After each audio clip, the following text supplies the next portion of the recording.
अस्सलाम वालेकुम। मुझे आज इंतहाई खुशी है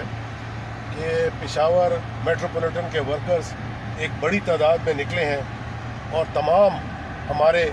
जो वर्कर्स हैं वो इनके जोश व खरोश पाया जाता है और अपने इस चेयरमैन की कॉल के लॉन्ग मार्च की कॉल के ऊपर वो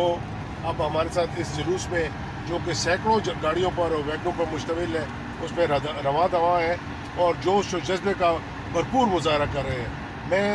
अपनी तरफ से पीपल्स पार्टी की तरफ से पीपल्स पार्टी के चेयरमैन की तरफ से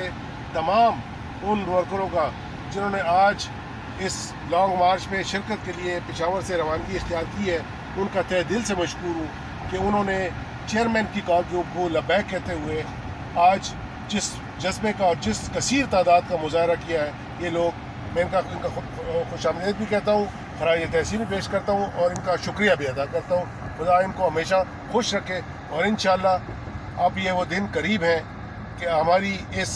जो जालिम सिलेक्टेड हुकूमत है, एक फिरौनियत का सिलसिला चल रहा है, इससे इंशाअल्लाह हमारी जान छूटेगी और इसी में पाकिस्तान का भला है और इसी में पाकिस्तान की आवाम का भला है। मेहरबानी।